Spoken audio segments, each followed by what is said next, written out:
एक छोटे से गांव में शादी का हर तरफ खुशी का माहौल था। घर के आंगन में शहनाइयां बज रही थीं, मेहमान खाना खा रहे थे और दुल्हन बनी लड़की अपनी जिंदगी के नए सफर के लिए तैयार हो रही थी। लेकिन अचानक उस लड़की के पिता के चेहरे पर एक चिंता की लकीरें खींच गईं। उसे एक ऐसी खबर मिल चुकी थी जिसने उसकी दुनिया को हिला कर रख दिया।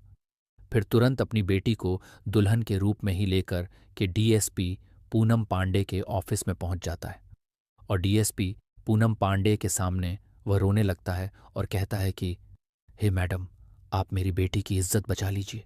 तब डीएसपी पूनम पांडे पूछती हैं, आखिर बात क्या है? तुम इतने ज्यादा परेशान क्यों हो? इस दुल्हन को इस ऑफिस में लेकर क्यों आए हो? और तुम्हारी बेटी की इज्जत को भला क्या हुआ है? फिर वो व्यक्ति चिल्ला चिल्ला कर रोने लगता है और कहता है कि मैडम जी, मेरी बेटी की आज शादी थी और आज मेरी बेटी की इज्जत लुटने वाली है।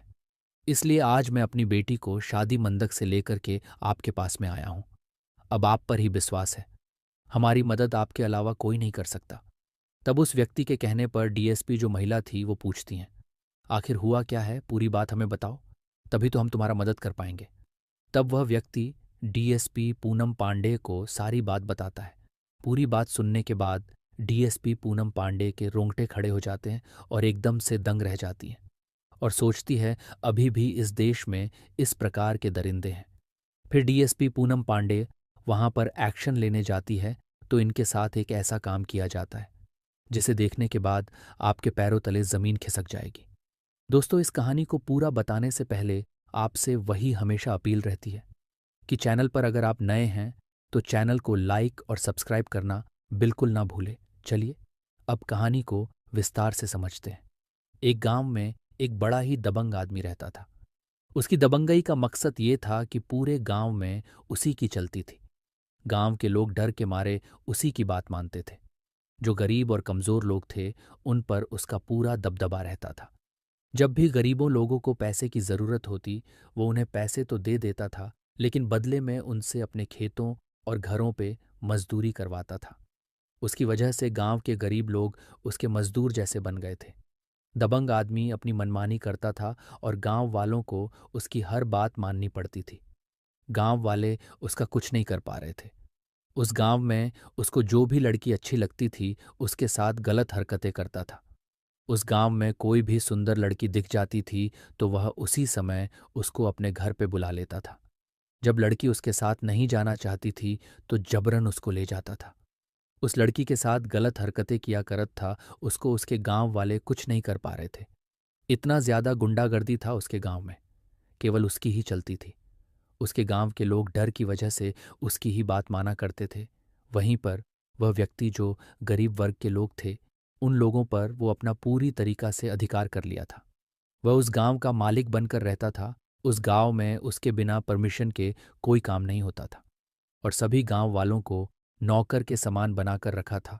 यूं मानिए वह अपने इशारे पर पूरे गांव के लोगों को नचाता था और इसके अलावा कोई भी गांव का व्यक्ति उसकी बात नहीं मानता था तो उस व्यक्ति के लिए वह बहुत बड़ा सजा देता था और उसके पूरा परिवार को बहुत ज्यादा परेशान करता था। इसीलिए सब लोग उससे डरते थे, क्योंकि उसके पास में बहुत बड़ी पावर थी, उसके पास बहुत सारे बंदे थे। यदि कोई गरीब व्यक्ति उसके खिलाफ जाने की कोशिश भी करता तो उसे वह पकड़ करके गांव के चौराहे पर सभी लोगों के सामने सजा देता था। इसलिए डर की वजह से कोई भी उसके खिलाफ नहीं जाता था। उसने अपना खुद का नियम बना के रखा था, जो हर शादीशुदा लड़की के लिए एक बुरे सपने से कम नहीं था। जब भी कोई भी गांव में किसी लड़की की शादी होती तो विदाई होने से पहले उस दुल्हन को वह अपने घर पर बुलाता था और फिर उसके साथ में वही सबसे पहले सुहागरात मनाता था। वह अपने अपने गांव में ये ऐसी परंपरा चला करके रखा था। जब तक वो दुल्हन बनी हुई लड़की के साथ में एक रात सो नहीं लेता था तब तक उस लड़की की नहीं विदाई होने देता था। वह जबरन लड़की के साथ रात बिताता और उसके बाद ही उस जोड़े की विदाई होने देता। उसकी मर्जी के बिना कोई भी लड़की अपने ससुराल नहीं जा सकती थी। इस अमानवीय नियम ने पूरे क्षेत्र को डर और लाचारी की जंजीरों में जकड़ दिया था। उसके आदमियों का नेटवर्क इतना मजबूत था कि हर गांव और नगर में यह निगरानी रखते थे कि कौन कौन सी गांव में हम लोगों को बिना बताए शादी हो रही है और वे यह भी सुनिश्चित करते थे कि कहीं कोई उनके खिलाफ कदम तो नहीं उठा रहा है। उसके आदमी हर गांव नगर में घूम घूम कर यह पता लगाते कि कहीं कोई ऐसा व्यक्ति तो नहीं है जो उसकी आदेश का पालन न कर रहा हो। जो भी उसकी मर्जी के खिलाफ जाने की कोशिश करता, उसे बड़ी बेरहमी से सजा दी जाती थी। लोग इतने डर गए थे कि उसके खिलाफ बोलने की हिम्मत तक नहीं कर पाते थे। यह सिलसिला कई वर्षों तक चलता रहा।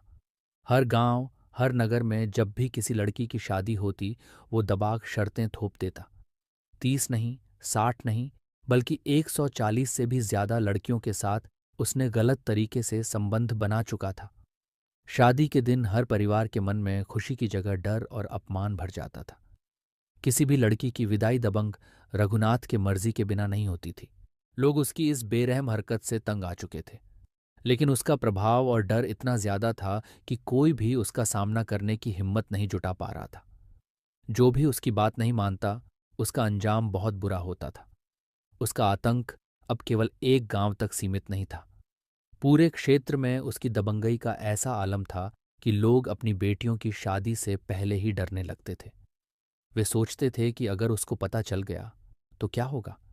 उसकी मनमानी और उसके आदमियों की निगरानी ने लोगों की जिंदगी को नरक बना दिया था। इस तरह उसका आतंक और अमानवीयता बढ़ती ही जा रही थी। लोग बेबस और मजबूर होकर उसकी हर शर्त मानते जा रहे थे। उसी गांव में एक इज्जतदार और सुलझे हुए व्यक्ति का नाम था रामस्वरूप। वह अपनी ईमानदारी और खानदानी प्रतिष्ठा के लिए जाने जाते थे। रामस्वरूप के जीवन की सबसे बड़ी खुशी उसकी बेटी राधा थी, जो अब धीरे धीरे जवान हो रही थी। राधा सुंदर, संस्कारी और अपने पिता की परछाई थी। लेकिन रामस्वरूप के लिए यह खुशी एक बड़ी चिंता बन चुकी थी। लेकिन उस गांव में वो दबंग व्यक्ति था जो अपनी ताकत और क्रूरता के लिए मशहूर था। उसके पास इतना पैसा और शक्ति थी कि गांव का हर व्यक्ति उससे डरता था। वह गरीबों को सताने और गांव की महिलाओं की इज्जत से खिलवाड़ करने में पीछे नहीं हटता था। उस दबंग का आतंक ऐसा था कि पुलिस भी उसके खिलाफ कार्रवाई करने की हिम्मत नहीं करती थी। रामस्वरूप हर रोज अपनी बेटी राधा को देखकर डर से सहम जाते थे। उसकी एक ही चिंता थी कि अगर उस दबंग की नज़र मेरी बेटी पर पड़ गई तो वह उसकी इज्जत बर्बाद कर देगा। ये डर उसकी नींदें उड़ा चुका था। एक दिन शाम को जब रामस्वरूप चुपचाप घर के बाहर बैठे थे, उनकी पत्नी जानकी ने उन्हें परेशान देखा। वह उनके पास आईं और पूछा, क्या बात है जी? आप इतने परेशान क्यों रहते हैं? राधा अब जवान हो गई है। हमें उसकी शादी के लिए अच्छा घर देखना चाहिए। उसकी उम्र निकल रही है और हम पर उसकी जिम्मेदारी है। रामस्वरूप यह सुनते ही फूट फूट कर रोने लगे। वह अपनी पत्नी से बोले कि तुम्हारी बात सही है बेटी, हमारी जवान हो चुकी है। उसका विवाह करना हमारी सबसे बड़ी जिम्मेदारी है। लेकिन मेरी चिंता सिर्फ यह नहीं है कि उसकी शादी कैसे होगी। मेरी असली चिंता यह है कि शादी के बाद अगर वो दबंग ने उसकी इज्जत पर हाथ डाल दिया तो हम क्या करेंगे। फिर रामस्वरूप की यह बात सुनकर उनकी पत्नी का दिल भी बैठ गया। उसने उदासी भरे स्वर में कहा, हम गरीब और कमजोर लोग उसकी ताकत के आगे कुछ नहीं कर सकते। अगर उसकी बात नहीं माने तो उसने लोगों को कैसी कैसी सजा दी है, ये सब हमने देखा है। हम तो जैसे उसके गुलाम बन गए हैं। उसके पिता रामस्वरूप और उसकी पत्नी दोनों इस चिंता में डूबे रहते थे कि पुलिस जो है उसी के यहाँ पर आती है, जैसा वो कहता है पुलिस वैसा ही करती है। यदि ऐसे हालातों में यदि हम पुलिस के पास में जाएं तो पुलिस भी हमारी क्या मदद करेगी, क्योंकि पुलिस यहाँ की खुद उससे डरती है। ये सोचकर वह भी बहुत ज्यादा परेशान हो जाते हैं और सोचते हैं कि आखिरकार अब जो आगे होगा वह सब कुछ देखा जाएगा। अब धीरे धीरे करके अपनी बेटी की विवाह की व्यवस्था करने लग जाते हैं। शादी की जब पूरी तरीका से व्यवस्था करता है और शादी की जब तारीख तय हो जाती है तो कुछ दिन बाद बारात आने वाली थी और इसके पिताजी अपनी बेटी की बारात वालों की खाने पीने की तैयारियां करा रहा था। चारों तरफ से खाने होने की तैयारियां चल रही थी। लेकिन जब शाम के समय में बारात आती है और बड़े अच्छे ढंग से बारात की खातिरदारी होती है और सुबह की समय में जब विदाई का समय आता है, तब तक सूचना उसी दबंग के पास में आ जाती है और वो भी सूचना वापस भेजता है कि भाई, तुम अपनी बेटी का विवाह कर रहे हो, लेकिन विदाई करने से पहले अपनी बेटी के लिए आप हमारे यहाँ पर लेकर के आओ। पहले एक रात हम इसके साथ में सोएंगे। जब इस सूचना के लिए वो लड़की का पिता सुनता है तो एकदम से उसका कलेजा दहल जाता है और वह मन में सोचने लगता है कि आखिरकार अब मैं क्या करूं? खुद खुशी कर लूं या फिर आत्महत्या कर लूं या फिर मैं अपनी बेटी के लिए हमेशा हमेशा के लिए ख़त्म कर दूं। लेकिन मैं अपनी आंखों से अपनी इस बेटी के लिए इस दरिंदे के हवाले नहीं कर सकता हूं। यदि यही सब ऐसा चलता रहा तो एक दिन मैं कुछ ना कुछ गलत कदम ज़रूर ही उठा लूंगा। तब सभी लोग उसके लिए समझाते हैं कि देखो भाई, आखिर मजबूर है, हम लोग कर भी क्या सकते हैं। अब तुम कोई भी गलत कार्य मत करो। तब उसके दिमाग में एक बात आती है और वो तुरंत अपनी बेटी के लिए उसी दुल्हन के रूप में अपनी मोटरसाइकिल पर सवार होकर के तुरंत शहर में आ जाता है। और शहर में थाने भी नहीं जाता है, वह सीधे ही महिला डीएसपी ऑफिस में पहुंच जाता है। जो महिला डीएसपी थी, जिसका नाम पूनम पांडे था, वो महिला अपने कार्य के लिए बहुत ज्यादा शक्त थी। अपने कार्य बड़े निष्ठा भाव के साथ में करती थी और समाज का काम तो इस प्रकार से करती थी जैसे मानो कि वह स्वयं का ही काम कर रही हो। इस वजह से वह लोगों की नज़र में बहुत ज्यादा विकसित हो गई थी। जब पुलिस कार्य नहीं करती थी तो महिला डीएसपी के पास में जब शिकायत पहुंचती थी तो पुलिस आगे आगे भागती थी, क्योंकि महिला डीएसपी जो थी बड़ी ईमानदारी के साथ में वो कार्य किया करती थी और वो इस बात के लिए सोच रही थी पूरे ज़िले में मैं तैनात रहूं और वो क्राइम का नाम और निशान हमेशा हमेशा के लिए मिटा दूं। बस महिला डीएसपी का इसी बात पर फोकस था। जब रामस्वरूप महिला डीएसपी के पास जाता है तो महिला डीएसपी वो अपने ऑफिस में बैठकर रिपोर्ट्स देख रही थी। तभी वहां पे रामस्वरूप को देखती है तो उसके चेहरे पर डर और आंसुओं का सैलाब था। वह डीएसपी के सामने घुटनों के बल बैठ गया और हाथ जोड़कर गिड़गिड़ाने लगे कि मैडम जी, मेरी बेटी की इज्जत बचा लीजिए। आज मेरी बेटी की जिंदगी खतरे में है। डीएसपी जो अपने सख्त रवैये के लिए जानी जाती थीं, वो यह दृश्य देखकर चौंक गईं। उन्होंने गंभीर स्वर में पूछा, भाई ऐसी कौन सी बात हो गई है जो तुम इस तरह मेरे ऑफिस में आकर घुटनों के बल बैठ गए हो? क्या घटना हुई है? कौन तुम्हें और तुम्हारी बेटी को परेशान कर रहा है? बताओ, बिना डरे सब सच सच बताओ। तो उसके पिता रोते रोते कहने लगे कि मैडम जी, मैं एक गरीब आदमी हूं। मैं ईमानदारी से अपनी जिंदगी जीता हूं। मेरी एक ही बेटी है, राधा। उसकी शादी बड़े अच्छे तरीका से हुई है। अच्छे तरीका से बारात आई है और बारात की भी मैंने खातिरदारी बड़े बढ़िया ढंग से की है। इसके साथ फेरे भी हो चुकी है, विवाह जो है पूर्ण तरीका से हो चुका है। लेकिन मैं अपनी बेटी की इज्जत बचाने के लिए, इसकी इज्जत कहीं दांव पर ना लग जाए, इसलिए मैं आपके ऑफिस में आपके पास आया हूं। कृपया करके मैडम जी, आप हमारी ऐसी कठिन घड़ी में मदद कीजिए। तब महिला डीएसपी कहती हैं कि तुम यही बातों पर घुमा फिरा रहे हो। आखिर बात सच सच क्या है? सच सच बात हमें बताओ। तब वह व्यक्ति मैडम के सामने बैठ करके बताने लगता है कि हे मैडम जी, हमारे गांव का, हमारे यहाँ का जो दबंग व्यक्ति है, हमारे गांव में जितनी भी लड़कियों की शादी हो जाने के बाद में जब विदाई होती है, तब वह दरिंदा अपने यहाँ पर बुलाकर के विदाई से पहले बेटियों की इज्जत लूटता है। उनकी इज्जत के साथ में खिलवाड़ करता है उस पिता के मुख से। जब ये बातें महिला डीएसपी पूरी तरीका से सुन लेती हैं तो महिला डीएसपी का पारा काफी हाई चढ़ जाता है। गुस्से की वजह से चेहरा लाल पड़ जाता है और कहने लगती हैं और सोचने लगती हैं, तुम्हारे ऊपर वो इतना ज्यादा जुल्म करता है, इतनी दबंगई दिखाता है और नगरवासी सभी उसके दबाव में रहते हैं। कोई भी नगरवासी उसका विरोध नहीं करता है। तब वह पिता कहते हैं कि हे मैडम जी, विरोध तो हमारे नगर के बहुत से लोगों ने किया, लेकिन उन लोगों के लिए उसने अपने आदमियों से कह करके चौराहे पर उल्टा लटका करके ऐसी ऐसी मार लगवाई है कि उनका बचना भी दुर्लभ हो गया है। उनका ट्रीटमेंट भी डॉक्टर लोग करने से मना कर रहे हैं। वह दरिंदा विरोध करने वाले व्यक्ति के लिए ऐसी कठोर सजा देता है। आखिर इतने पावर हो जाने के बाद भी उसका साधारण सा व्यक्ति कौन क्या कर सकता है? पुलिस यदि थाने से भी जाती है, वह भी उसी के पक्ष में बोलती है। यदि कोई थाने में जाकर रिपोर्ट करे तो थाने के पुलिस वाले भी उसी दबंग वाले के पास में बैठते हैं, उसी के साथ भोजन करते हैं और उससे मिलकर के बातचीत करके पुण्य वापस अपने थाने के लिए लौट कर चले जाते हैं। कहीं से कहीं तक हमारी मैडम जी सुनवाई नहीं होती है, इसलिए सभी लोग चुपचाप रह करके अपनी अपनी बेटियों की शादी करते हैं और विदाई से पहले हर बेटी को उसके घर भेज देते हैं। तब उसके बाद में वह कहीं विदाई होने देता है। जब उस पिता के मुख से महिला डीएसपी इस बातों के लिए सुनती है तो आश्वासन देती है कि हे भाई, आप चिंता मत करो, मैं तुम्हारी पूर्ण तरीका से मदद करूंगी। आप अपनी बेटी को यहीं पर बैठा दो और अपनी बेटी का जो दुल्हन का जोड़ा है वो मुझे दे दो।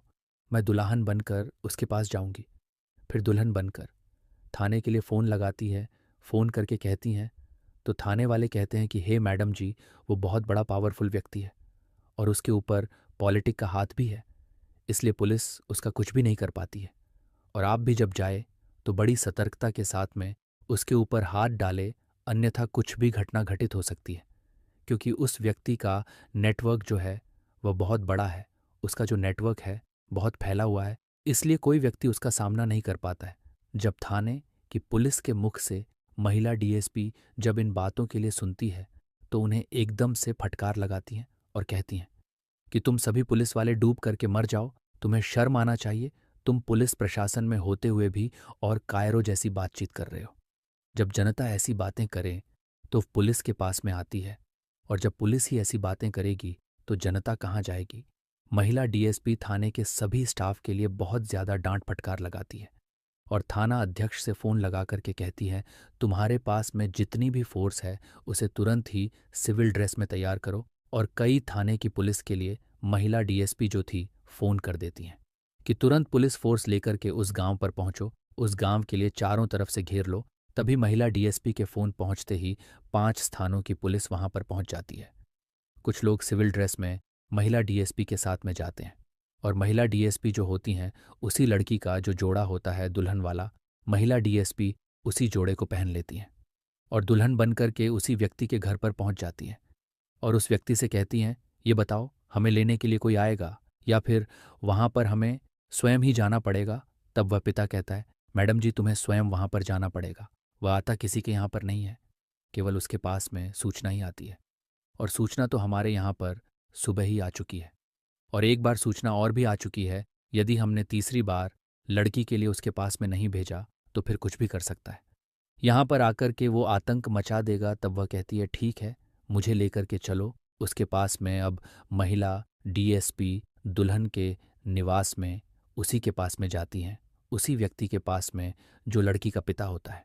वह अपनी बेटी बनाकर के महिला डीएसपी के लिए दुल्हन वाला जोड़ा पहना करके उसी बादशाह व्यक्ति के घर पर पहुंच जाता है और दरवाजे पर पहुंच करके आवाज लगाता है कि हे बाबूजी, आज मैं आपके दरवाजे पर अपनी बेटी को लेकर के आ गया हूं।